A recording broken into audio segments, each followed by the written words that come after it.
नमस्कार. आज आम्ही मुक्काम पारिवणे, तालुका शहावाडी, जिल्हा कोल्हापूर या ठिकाणी आहे. नुकताच पाऊस पडलेला आहे आणि शेतीच्या कामाला वेग आलेला आहे. आज आपण ह्या पारिवणे गावामध्ये आहे. मांजरे पारिवणे विशाळगड पासून एक 10 किलोमीटर आणि पावनखिंडपासून 5 किलोमीटर हे गाव आहे. फार निसर्ग रम्य असं गाव आहे आणि ह्या गावामध्ये शेतीच्या कामाला वेग आलेला आहे. आज आपल्यासोबत आहेत राजाराम पवार साहेब, इथले शेतकरी आहेत. साहेब, आज हा शेतीचा आपण एवढ्या लवकर ही शेतीचं काम केलेलं आहे, काय कारण असावं? म्हणजे काय कारण असेल की तुम्ही एवढ्या लवकर हे केलेलं आहे? काय आहे, गेल्या वर्षी लवकर पाऊस पडल्यामुळं आणि ते गौरी म्हणा, काय आपलं लागवड म्हणा, ही सगळी भिजून गेलेली.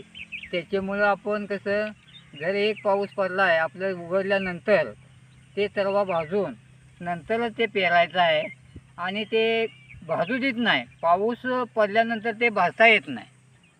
पाऊस असं आहे. पडल्यानंतर भाजता येत नाही आणि नक्की आपण आता हा तरवा भाजल्यानंतर 2 महिने असं राहणार, म्हणजे ह्यानंतर ते उडून जाणार नाही का वगैरे? नाही नाही, उडून जाणार नाही. त्याला अशी खणून किंवा अशी ह्याचं दाच्याचं हे असं खणलंय आपण, काय खणल्यामुळं ती राख जायत नाही.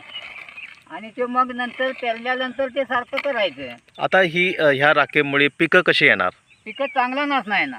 हे नाचण्याचं पीक आहे. हा, नाचण्याचं हे पीक आहे. नाचण्याचं पीक आहे. आपण शहरातले लोक आहोत आणि शहरामध्ये आपल्याला फक्त नाचणं हे विकत मिळतं.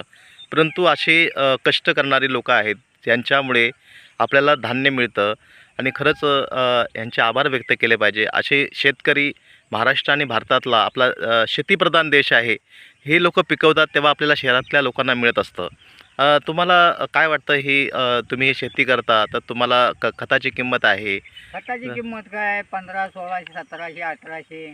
ते खत फळी घ्यायची, माणसं करायची आणि ते मोका पाडायचा, मोक्यामध्ये खत घालायचं. नंतर एका माणसाला सांगायचं त्यात कांदा लावा, तर तो नाचणं येतो. आता ह्या शेतीच्या कामाला तुम्हाला सरकारकडून काय अपेक्षा आहे का?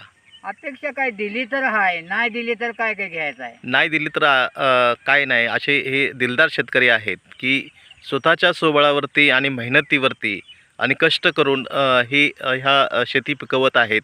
नक्कीच सरकारने याचा विचार केला पाहिजे. आपण किती वर्षापासून शेती करतात?